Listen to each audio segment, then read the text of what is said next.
Let's stay with the pledge and we'll begin our meeting. I pledge allegiance to the flag of the United States of America and to the republic for which it stands, one nation, under God, indivisible, with liberty and justice for all. Good evening, everyone. Welcome back to our first in-person meeting in quite a while. Today is Monday, June 1st, 2020, the time being 5 p.m. The regular meeting of the Greensburg Board of Works is called to order. This time, please silence your electronic devices.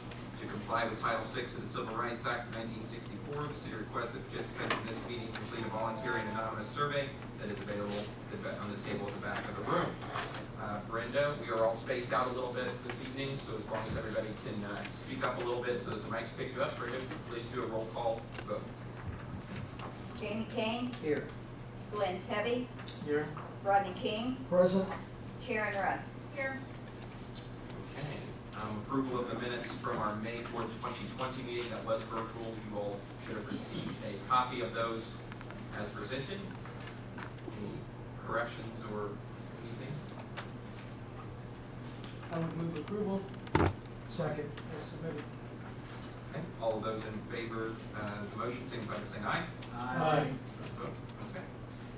New business. First of all, we have Clerk-Treasurer, or I'm sorry, old business. Chief Stoermer's here with Greensburg Fire for an updated job description for the fire inspector, fire chief. Good evening, Chief. Good evening. Evening, board members. I corrected, I believe, the comparison for the fire chief, which was the job description that originally kind of started the confusion. I'm here to answer any questions that you may have tonight about either job description, and this will begin a series of job description changes throughout the organization. You want to start with the chief? Sure. Position? Which one do you want to start with? We can start with the chief position. That's fine. Is that all right?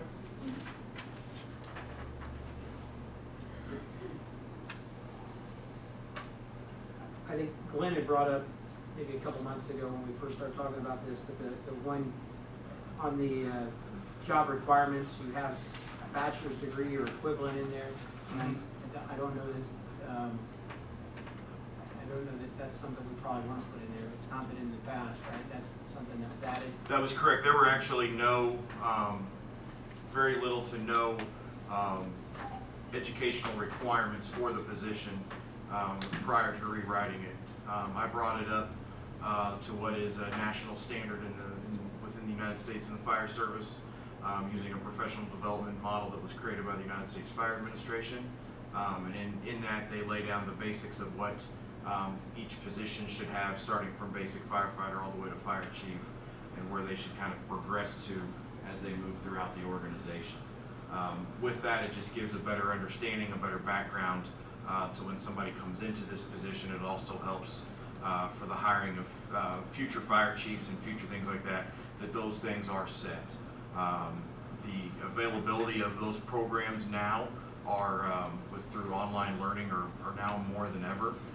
There's over 20 schools that offer some type of fire administration degree or fire engineering degree that can easily be obtained. So I'm more than happy to take that out, but those are my reasons why, is because it's becoming a norm within the fire service to have education as you become a executive leader of a department.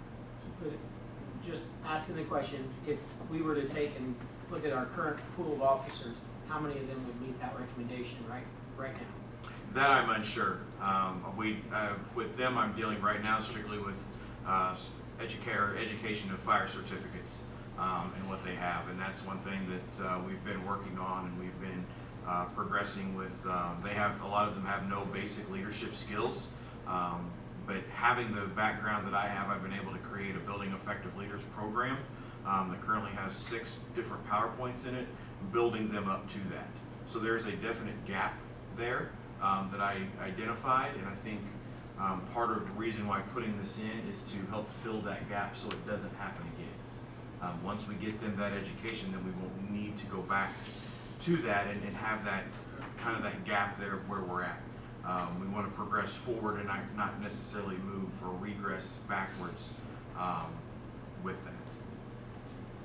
I guess, just my opinion, I think we should aspire to get to there, but I don't know that we're ready for that yet, in my opinion. And there's associate's degrees, there's certificates, there's a lot of middle ground between having nothing and having a bachelor's degree. I do think that it's somewhat counterproductive to go back to nothing.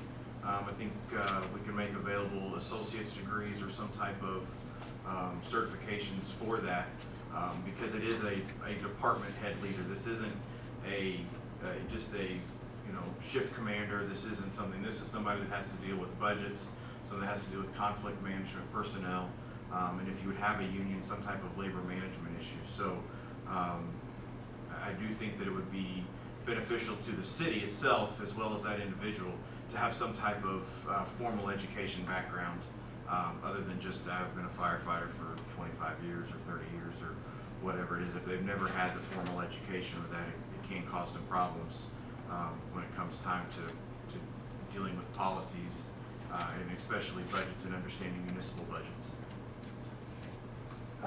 The most significant change you have here is the bachelor's degree. The other things are very similar. You've got an added fire officer 3 and 4, which may have been added since this was updated some time ago. And I understand, I appreciate the fact that higher education has its value and has its place. But I'm not sure that leadership is necessarily conveyed only in a higher ed environment. Frankly, leadership qualities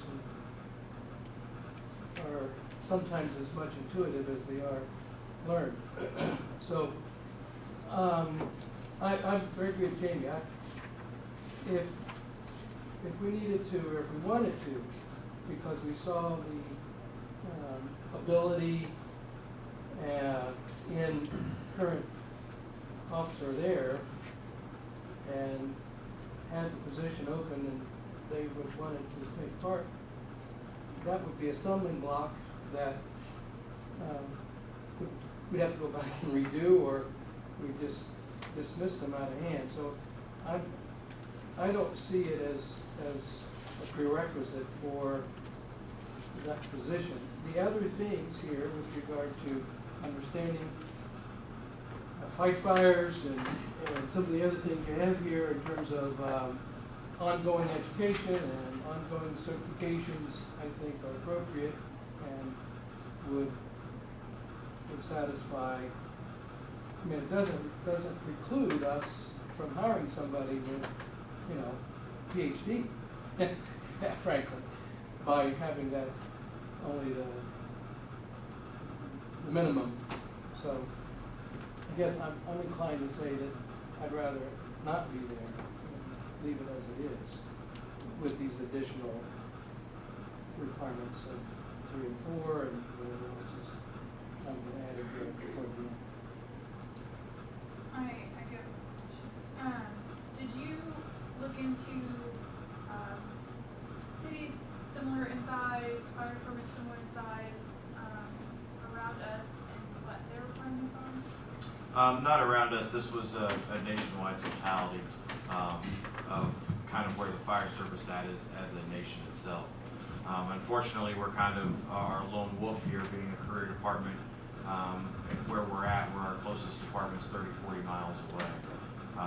I'm more than apt to ask. The chiefs, we all meet monthly of the career departments to try to stay, in touch with each other. That's one question that I'm more than happy to bring them is, what are their, if any, educational requirements for this position? Yeah, I would be curious as to similar in size, city or departments, are they requiring that? Because my inclination would be that I don't see it as requiring that. I agree with Amy and Glenn here. I wouldn't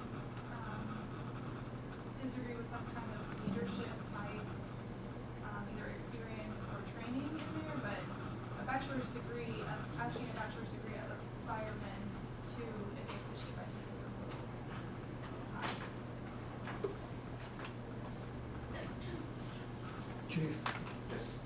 I don't have the paper in front of me. Does it say that the degree has to be in fire? It's fire administration, public administration, or some type of administrative degree, yes. Okay, I am in disagreement with my colleagues. I think we need to build a program to where we build it to what we want it to look like. And I think that if we stay with what we have, we're not aspiring to be better. I think we do a great job, but I also think that we can be better at anything that we're doing. And I also disagree with Mr. Tebby that leadership is intuitive. It isn't intuitive. It just so happens that my PhD is in leadership. And I taught 17 different classes for Purdue University. And I found a great number of students whose idea about how to work in an organization changed immensely from the first day they came into class to 4 years later when they graduated. Because all the key components that come with leadership are not intuitive. And working with people and working in group settings, working one-on-one, dealing with evaluations. I think it's imperative that we have someone who is skilled in the abilities to work with people. And when we're talking about a fire department, the size of what we have, what are we talking about, 30 people? 31 people. 31 people. Then I think that we need to have someone who is skilled in working with 31 different individuals. We may be the same size as Rushville or anybody else, but you know what? If we take Greensburg High School and compare it with Carmel, we're different sizes. But however, the requirements of the leaders is required and mandated by state law of what degrees they need to have. And I don't think that we're any different. Again, I think we need to aspire to be better than what we are, and I'll leave it at that. Just a quick question for you more, Josh, I guess. If we look at the applicant pool that we had for the fire chief, if you were elected, how many of those people that applied for that position would have met that requirement? A few. I think there were 15 people that applied in total, and a handful of those probably, I would have to go back and really dive down and look. How many people did not apply because they think it's just gonna be somebody from Greensburg, that they don't care what my abilities are? We only had one from Greensburg, so I think that wasn't the question. And I'm going to disagree that you don't learn leadership. I'm not saying, I'm just saying there are characteristics that are intuitive that help some people be better leaders than others. I would agree. And that's intuitive kind of thing. Well, I don't believe, I believe we can aspire to be better. I just don't know that a bachelor's degree is the prerequisite that will get us there. I think that was my exact comment. I think we can aspire to get there, and if that's where we want to be, then I think we need to build programs within our fire department that are going to allow people to be successful and maybe start achieving those goals. And I'm not sure that we're there yet with our setup, right? So I think that we're going to make it very difficult to find somebody who's going to meet So that requirement. what incentive are we giving to our current firemen if they want to be a fire chief after Mr. Stoermer decides that he's ready to retire? I will say, and I'll invite anybody to come in, morale has increased tenfold at our fire department. We now have monthly officer meetings. I now have firefighters that were burnt out when I first met them, that all they were wanting to do is retire, now leading committees.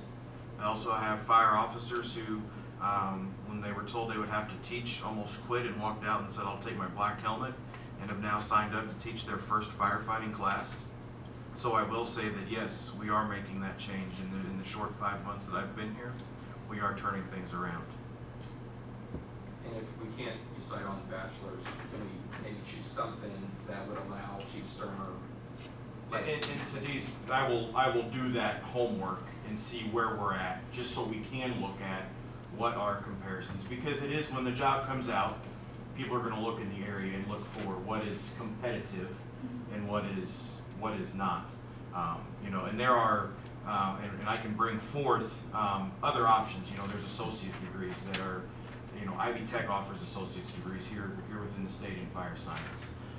There's other, you know, associate's management degrees. So we can look at relaxing that some. It's whether we erase it all together or we relax it from a bachelor's to something a little bit more maybe easily obtainable. Can we provide a financial incentive for someone to get an associate's degree? Yes, we can. I mean, we would have to probably put that in next year's budget as a line item. I think that's a step in the right direction.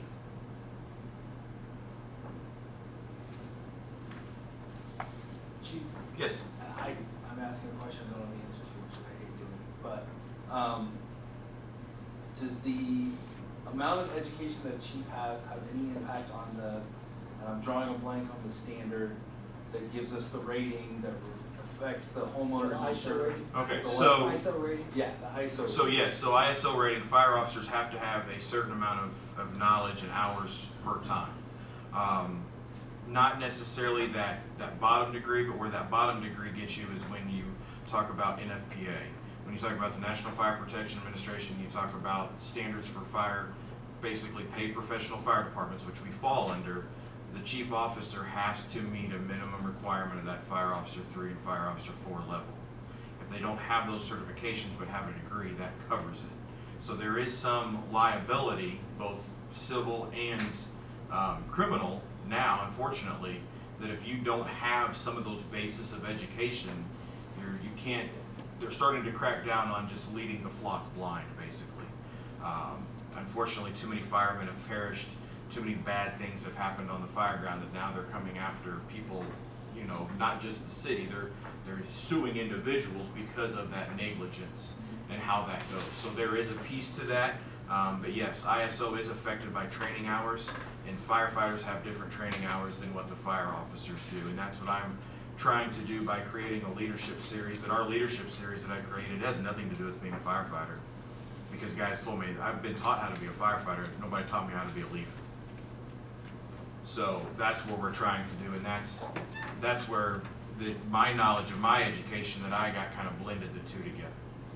But again, there are other great degree programs out there that are associate's level or even certificate levels that just show that, hey, there's and some of it is too, and with your assistance, maybe I can better show this of, we want to make sure that to make this organization better and to make the fire department better, we want a commitment to professional development.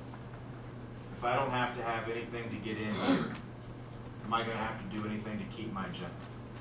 And we want them to show that, yes, that there is some type of professional development that has to be done. Because fighting fires 5 years ago was a whole lot different than fighting fires today. Just look on the news last night and that'll answer your question right there. So we have to be able to learn and adapt, and I think we have to be able to see those things coming, and that's where maybe a bachelor's degree isn't the right thing, but it's that professional development piece that we want to make sure that whoever's in any position that's in the city continually betters themselves. And I think we do that through, I guess my concern is I think we do that through our certifications, right? And there's certain days, there's fire officer 1, 2, 3, and 4, right? Right, and those haven't been offered in over 5 years, which we've got those schedules, those classes scheduled. But I guess what I'm trying to get at again, Jamie, is that's only one piece of that puzzle. And I guess I want to make sure we try to, finish the whole puzzle, maybe in small steps, maybe a small puzzle, but each of those puzzle pieces are getting filled. Not, just a strategy and tactics class about how to put water on a building doesn't have to do with conflict management. And if we're missing those in those fire officer classes, where are we going to get those? Where are we going to get, legal issues of the fire service? I hope not to spend my entire budget with Chris. He might like that, but that is one of the classes that you learn in a bachelor's degree type class is legal issues for fire and emergency services. So it's filling in those gaps is what we're looking for. Maybe we need to shrink that down again and see where, if there's another type of program that fits in that with maybe the ultimate or end result being a bachelor's degree. I think we also have to look at people working together, small groups, living with each other, day-to-day operations, life depending on one another. You know, like you got 4 people working together and one gentleman standing with his foot on somebody's neck and the other 3 people stand there and watch. Or if someone didn't have the courage to step forward and say, hey, that's wrong. You know, you get that group mentality thing. We don't need the same type of situation in the people that we work with. And I think that's the leadership component. I think, yeah, there needs to be kind of a middle ground, because you need something that separates someone from the pack who's gonna go the extra mile and put in the extra work, while they're in career development, but also when it's not gonna be an overwhelming step that most people aren't gonna do. So I'll come up with a couple of different options, obviously, and then submit those so we can discuss those in further detail. Anything with the fire inspector? I haven't finished chief yet. Oh, sorry. I do have some of the fire inspector too, but What's next? just a FYI, on the duties, the 3rd paragraph, the last phrase is a phrase and not a sentence, it just needs to be.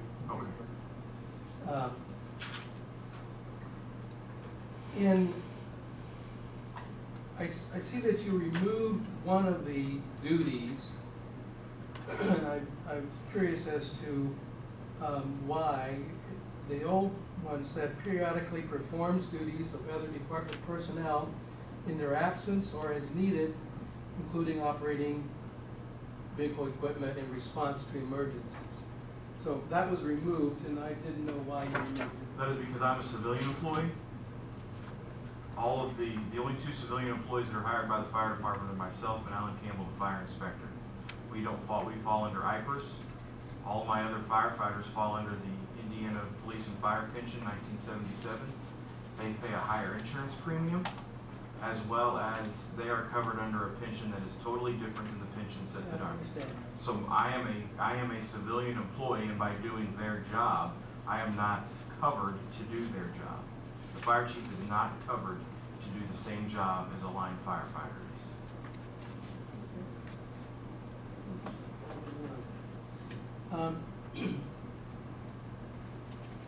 And is that the same reason that you got for job requirements, you removed ability to meet department hiring, promotion, and so forth? That is correct. Pension? That is correct. The fire department, the structure is set up, but I answer directly to the mayor. Yeah. Okay. Right.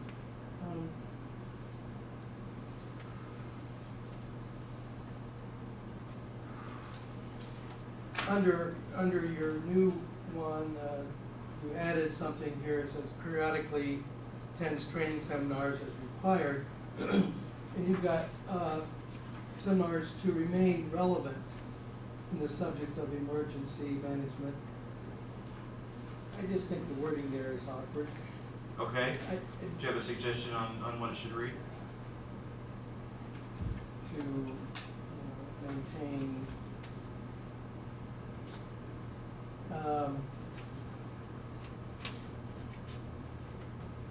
gain information, to, I don't, relevant's just not the right word.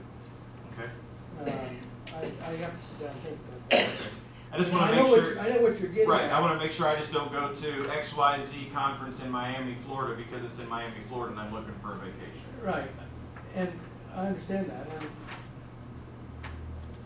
seminars in subjects of emergency management, for further training or expertise, relevant just seems like an awkward way to phrase it. Okay. Maybe it's just me, nobody else cares.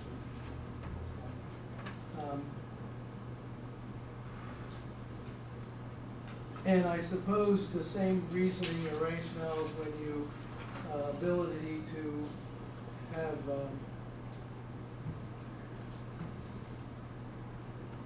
maintenance, I think that's probably Stone's way, that's the way we would operate. Okay, I think those were mainly the ones, the rest of it was more semantics. Is it what you're looking for, pertinent rather than? Yeah, yeah, that's good, thank you. Pertinent. Repeat that, please. Pertinent. Okay, thank you, I will. Any other comments on the fire chief? Seminars pertinent in subjects of, and not to remain, but just kind of Make that change. wordsmith. Anything else on the fire chief before we move on? Fire inspector? Fire inspector?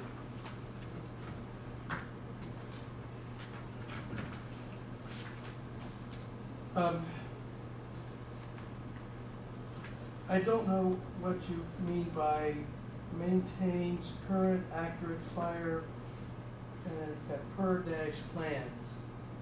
I don't know, it might just be a typo. It's supposed to be pre-plans, so that would be it's per, not that pre. would be a typo. Yeah, That was, okay. Fire pre-plans, okay. Understand why that was made. We can only look at these for so long before all the words just start.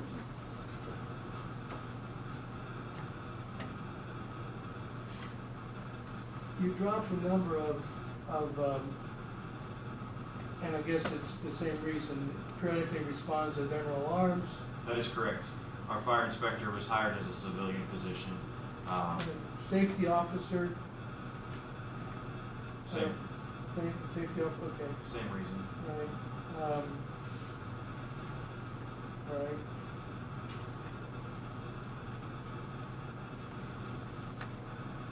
Radio frequencies, all that the same.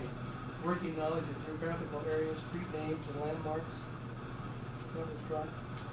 Because our fire inspector was hired from the outside. If you don't have somebody that's local, then you have to learn that, and maybe it's again goes back to a wordsmithing thing. It's not a duty, I mean, it's not a prerequisite, it's a requirement of the job. Right, you're going to buildings, you have that ample time to look up that is written in our firefighters and our fire officers' job description as when you get into the fire truck, you don't have time to Google it, you don't have time to get on a map and try to find where you're going. When you're a fire inspector, there's no emergency at all. There's no I understand. Right. Ability to competently serve the public with diplomacy and respect. That's dropped. That should not have been. Ability to utilize universal health precautions. That's dropped.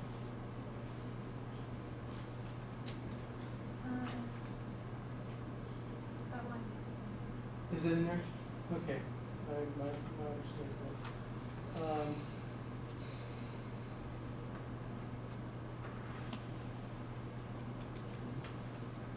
And also the ability to, I think you're looking at the 2016 instead of 2020.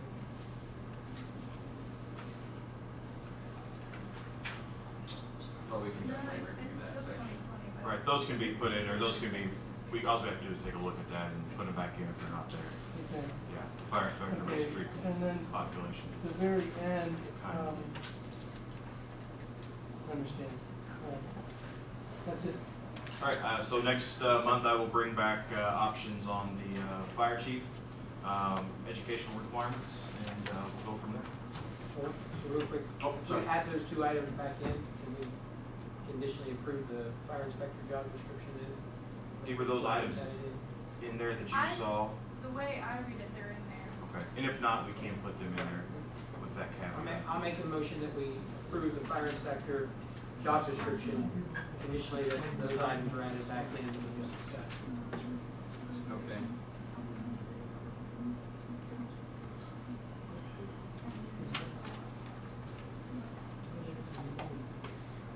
What was the color coding on the 20, there's stuff in blue and stuff in yellow? I believe yellow was, blue is the same, and I believe yellow was redacted with that. Yellow is Right. added, yellow is added, Okay. right? Yellow was the other way added, was around. the other way around, In okay. which case, he's correct. They Okay, are so we will add those back then. So Jamie's made a motion to approve the fire inspector one with the addition of those two sections. I'll second. Okay, all those in favor of that, signify by saying aye. Aye.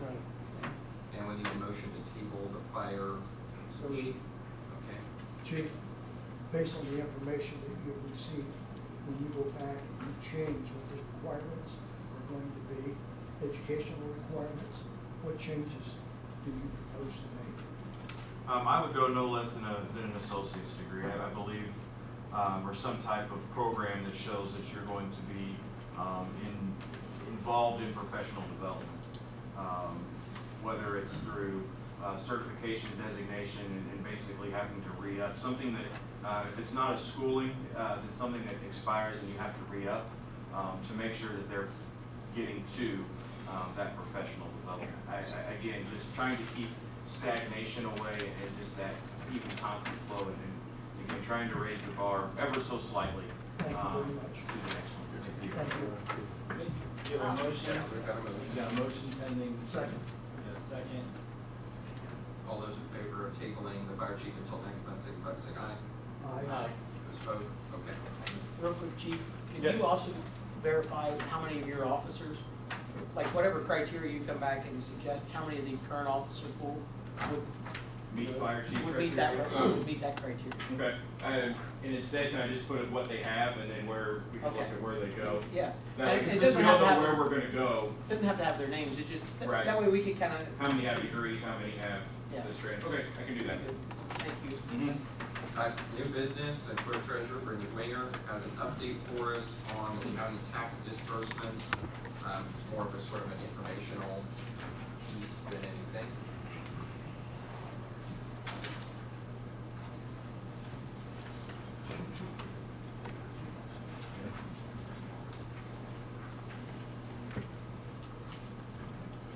As we know, the collection for property tax has been extended, until July the 15th. So there was a concern about the amount of revenue that we would be receiving and if we would need additional funding until that revenue came in.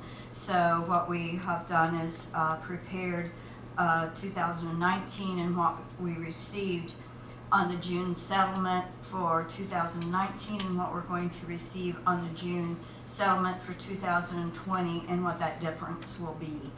I have been in contact with the auditor today. The settlement proposed has been approved by the state and the money will be deposited into our bank accounts tomorrow. So property tax at this time is down $340,086.58. The license excise is up $19,467.60, making a total deficit from last year of $320,618.98. And if you did the math really quick on that, that would be about 8.9%. And our financial institution was estimating that we would take a 10% hit on that. So we are better. We are better financially than what we thought we might be. Also, as the Treasurer's Office at the county continues to receive money, that's also going to mean that November's settlement is going to be larger than what it was in 2019. And I have the fall settlement, the property tax was $2,071,323.87. I'm sorry, I wasn't making that clear. And the license excise was $193,597.50. That's for a total of $2,264,921.37. And I truly believe we should be expecting at least 10% more than last year. Okay? On there also is listed your CVET and your FIT. And the reason I want to explain, on the FIT, the reason there's question marks there, we can't find in the records where that was posted to. So if you need, I'll find that and report that to you. But right now, we know that for that institutional, we're getting $20,651.31. And then the TIF monies are up. And if you need an explanation on that, our street commissioner is here, and he is very proficient in that knowledge and would be able to help me with that. The liens are down 605.50, and the BPPE is down 2,301. Thank you, Brenda. Any questions sort of on that update? We do continue to work with 3D Financial to get a better understanding of where we're going to be and how that affects what happens next year. And actually, as part of the city council's meeting tonight, we're going to propose a special meeting to meet with them, sort of first go through budgetary items. So we continue to monitor it. But so it'd be good for you guys to sort of have that as an update. Everybody continues to talk about how COVID-19 impacts city funding, property taxes. So any questions for Clerk-Treasurer? Thank you. Up next, we have Ron May, City Engineer. First of all, we're going to open the bids for Greensburg Community Crossings Matching Grant 2020-1. And then later in the meeting, about at the end, we will actually go back and award those. This time is used, you have sort of the bingo card as a reflection point, correct, Ron, between the two? In years past, the procedure has been to open bids, have them under advisement at a subsequent meeting, make an award. NDOT has imposed some new rules for the community crossing matching grant funds, and they want this work under contract within 4 months from when they awarded us the money. We've used up 2 months already just getting into the bid opening. So we are proposing this evening that we open these bids. If you would take them under advisement, Mark and I will slightly more thorough review of them and hopefully come back to you before the end of the meeting and make a recommendation. We're ready to jump off on that? Sure. Chris, do we first discuss this one? Yes, so this was the first time that the city of Greensburg has required electronic submission of documentation for bids. The reason being is we were not 100% sure we would be meeting in person, and in order to be in compliance with NDOT requirements of an electronic virtual meeting, you have to have electronic submission. So the notice to bidders was an electronic submission requirement. One of the contractors has submitted a hard copy bid and has not submitted an electronic bid. So by default, this is not currently in compliance. So the question to you all as a board, I believe, is whether or not you want to permit, basically waive that particular submission error and allow this bid to proceed to be opened along with all of the other bids, or set it aside as non-compliant and proceed forward. I guess my opinion is, we're not doing the meeting electronically. This is the first time we've asked for it. I would say that we waive that requirement. Second. Agreed. If we just have a minute reflected as a motion to waive that requirement. Yeah, I made a motion. I just have a word. And we need to vote as well. Okay, all those in favor of including the hard copy bid in the electronic packet, signify by saying aye. Aye. Those opposed? Okay. I will start with this one, just because it's the one closest to me.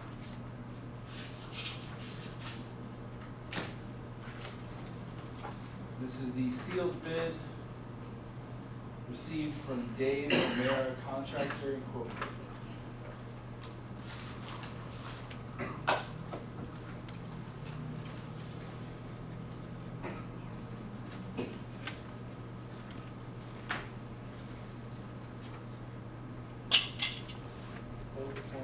Contract bid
bid.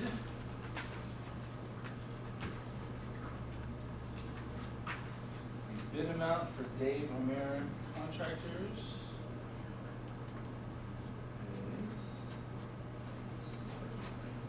It's just one project.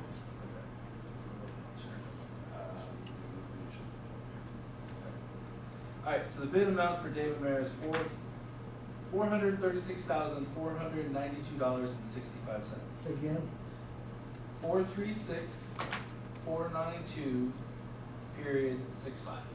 thank you.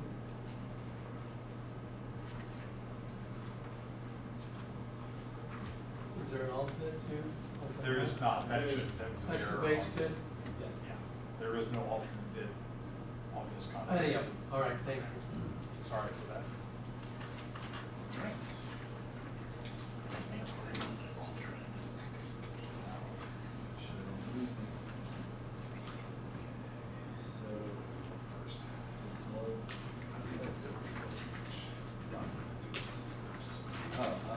Bid ones.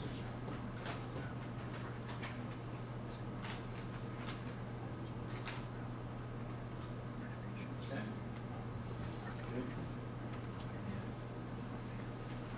Who are you working on Globe asphalt. Bid bonds there, 496.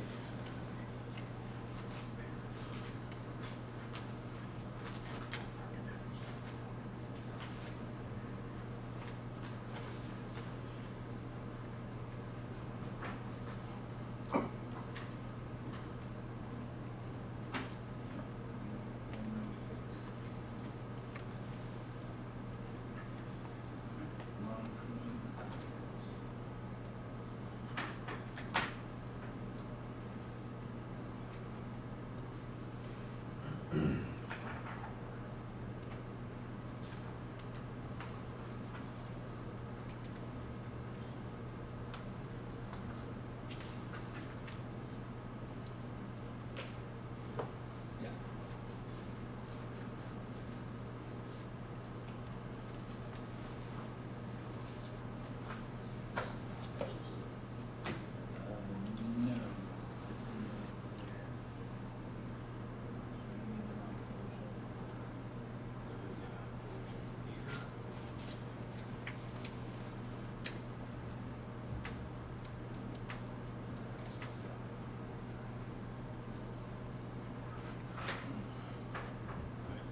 Yep. So that's the bid amount.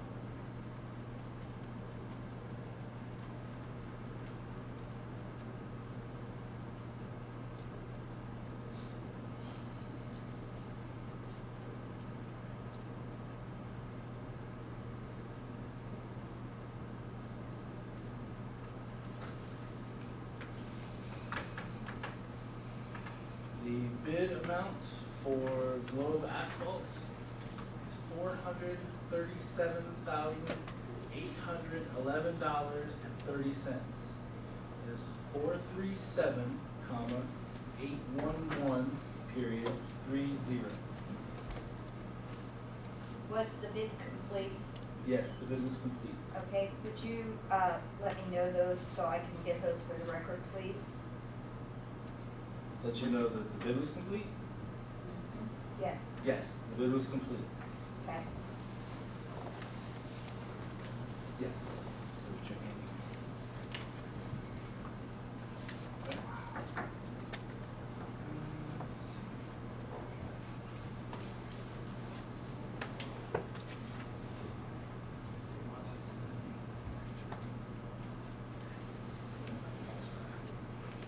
Yeah, that's fine.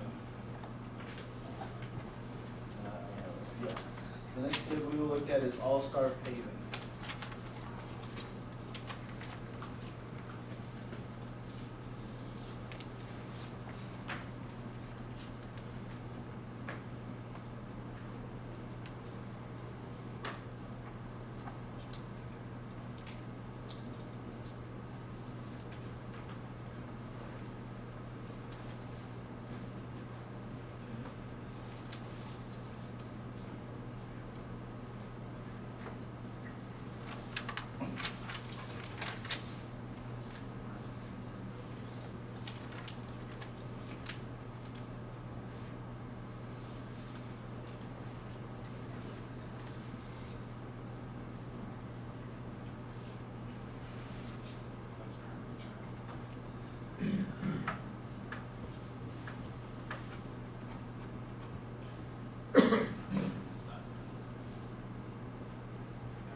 All Star Paving has included all of the necessary documents to have a good bid.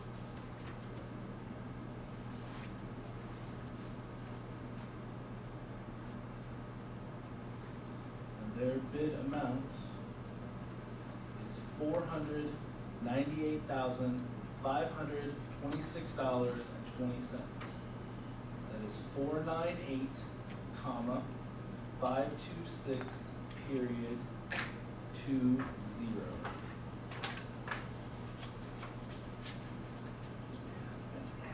Yes. Yeah, go ahead, awesome. You can strike Johannigan Excavating, they did not submit a bid. The next bid we are looking at is the Milestone Contractors bid.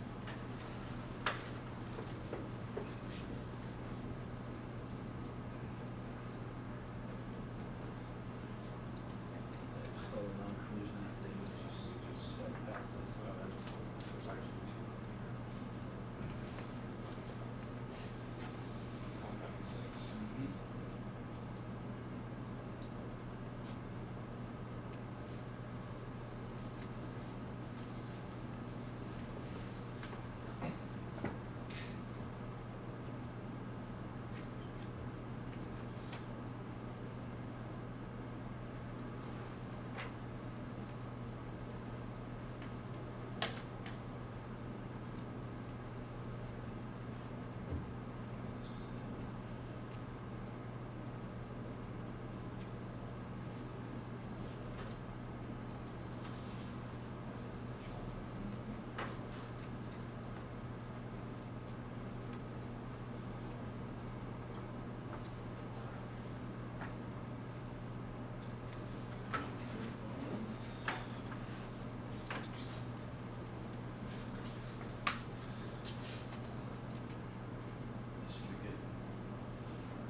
Milestone Contractors LP has submitted a complete bid.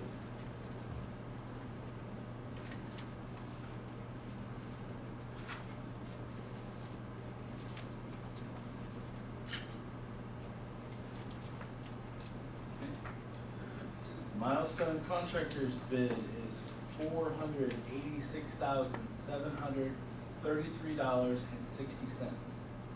486, comma, 733, period, 60.